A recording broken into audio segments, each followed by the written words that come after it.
guys, so about 2 days ago I shared with you guys the pure vanilla comp using Crimson Coral, but now there's also a comp that you guys can use instead of Crimson Coral, and that is going to be no other than Elderfairy, who is back for revenge against Shadow Milk. As you guys can see in the team, you are going to be using Elderfairy and Shadow Milk together, but Elderfairy is back into the meta because of the skill that he is going to have. So if you look at his skill, he actually has a lot going on for him. There's actually injury going on, there's also healing reduction going on. Most importantly, there is going to be taunt and some HP shield, but there is going to be something that you really want to focus on, and that is going to be the Prism Shard.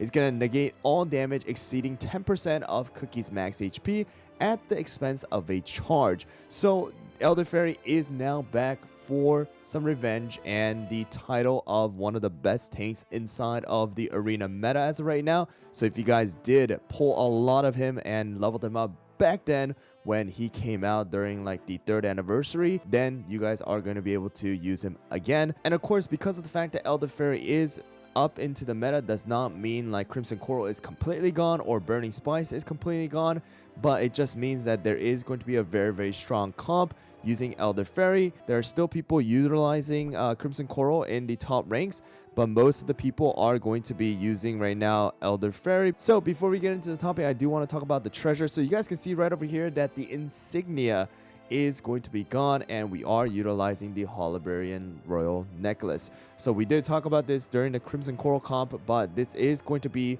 a curse protection as well as HP shield, and it is going to increase damage resist for the team as well.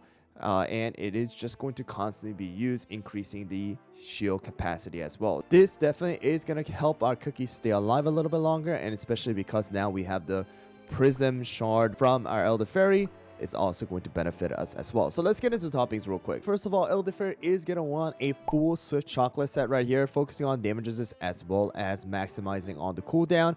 And another subset that you do want to focus on is something like HP and defense, but the Biscuit is going to be very important. So Biscuit, you actually do need to go with at least 2 more HP substance, and then the rest you can put it into like damage resist. Of course, the best thing is going to have 2 damage resist right over here, but I was able to just get this one. The reason why you want to have the 2 HP is going to be the fact that naturally in his skill, he is going to give the Prism Shard to 2 of the highest attacking cookie.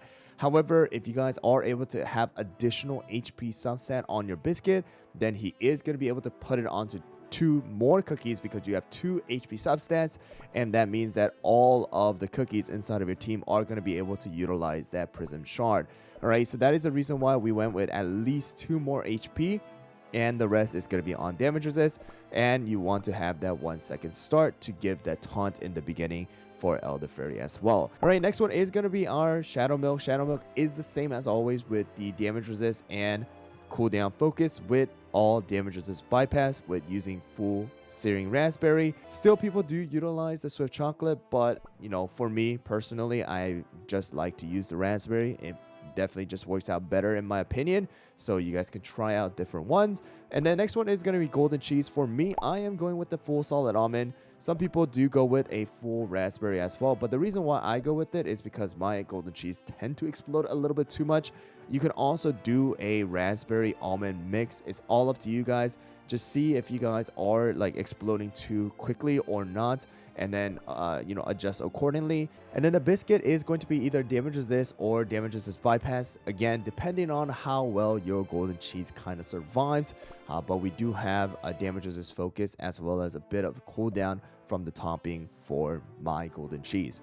Next one is going to be our pure vanilla. So pure vanilla is going to be a little bit different depending on your Biscuit. I honestly have to keep emphasizing this because of the fact that builds are going to constantly change depending on what your Biscuit subsets are going to be. So the best subsets right now for the Biscuit is going to be at least having 3 damage resist or even 4. And for my topping, you guys can see right here that I have damage resist, cooldown, as well as HP. But the one thing that you have to emphasize is going to be at least 50% damage resist. Again, The reason why you want to do that is because of the fact that you want to increase the overall cooldown reduction to maximum 20% by having 50% damage resist.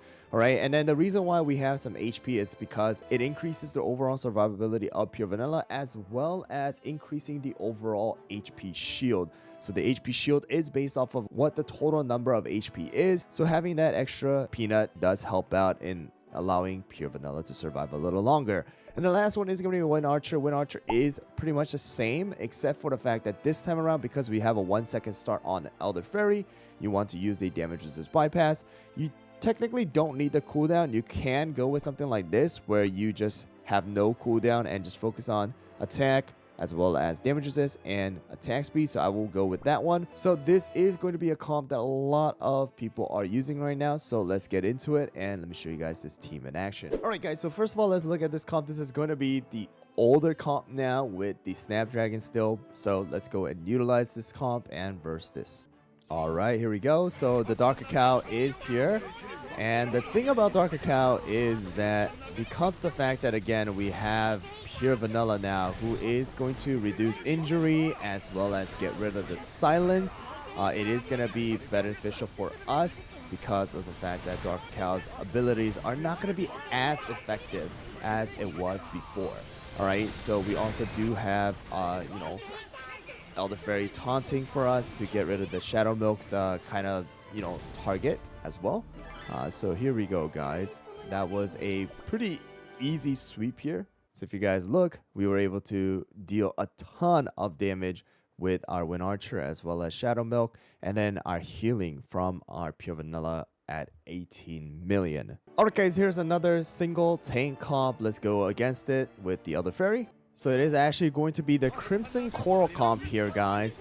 And it does look like they are not using the insignia. They were using the Holibarian Royal Necklace here, just like us. So we'll see how this goes. But again, the taunt coming out, taking the damage from the Shadow Milk with our Elder Faerie, allowing the other cookies to survive here. Alright, and here comes Pure Vanilla.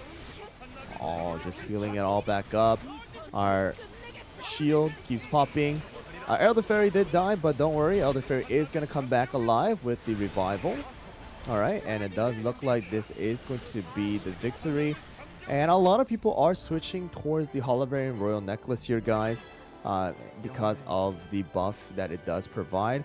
But it does look like when it goes like this with the Mere Treasure, Elder Faerie is going to be a bit stronger when it is going to be versing Crimson Coral. Insignia, though, I still feel like Crimson Coral is slightly stronger depending on the build that you're actually using. So just keep that in mind. But right now, Elder Faerie is definitely a very, very strong tank and one that a lot of the rankers are actually using. Alright guys, so here's an interesting one. They actually went with the old Pilgrim Scroll, and I have heard that this is actually a treasure people are kind of utilizing for defense side of things to increase the overall attack. So let's kind of see how this one works. Alright, here we go. So they do have the same exact team as us. Alright, now it just comes down to the treasure here. Let's see how well the scroll treasure actually does instead of having something like the Royal Necklace to give some extra shielding for the team. Alright, our Elder Faerie did die off, but now it's going to come down to that 1 minute mark here. Let's see how well our cookies survive. Golden Cheese revive. That means our vial did just proc now. Alright, and then after the vial did proc, it does look like our damage just significantly increased there. And it should be our victory, alright? So, again, you guys can try and utilize the scroll, but in my opinion, I think the extra Royal Necklace buff definitely does help out. Golden Cheese did a lot of damage, right? But again, that was not enough. We still had the victory with the Royal Necklace, so that is going to be the case. Alright guys, so before I end the video, I do want to let you guys know a couple of the replacements for something like Elder Faerie. The one that actually a lot of people are kind of utilizing is going to be the Burnt Cheese, and I actually did have some comments regarding this, that Burnt Cheese is actually really good too, because not only do you have a 1 second start stun, but you also do have taunt, as well as you're able to also protect golden cheese as well. So that is actually going to be something that you guys can utilize, and actually people are utilizing inside of the top ranks. So burnt cheese is also an option. Fettuccine is still an option as well, and green tea mousse is also an option if you guys do not have someone like Elder Faerie as a super epic. So just keep that in mind. Those are a couple of the different replacements that you guys have for this comp. So don't worry about it if you guys don't have Elder Faerie. Of course, the higher and higher rank you go, you are going to see more of the super epics being used.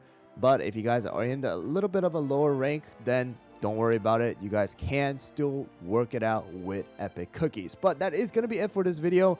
Of course, there are going to be more comps come out as time goes by, as more people test out different things with the new Awakened Pure Vanilla Cookie. But I did want to share this with you guys because of the fact that people have been asking about it, and it is a good comp. But again, for this comp, make sure to try and utilize different topping sets that I have posted onto the actual screen for you guys. But that is going to be it for this video. Thanks for watching. Again, arena comps, you have to figure out what works for your account. And of course, there are going to be counters and things like that. So just keep all those little things in mind. But good luck with the arena climb, and I'll see you guys all in the next video.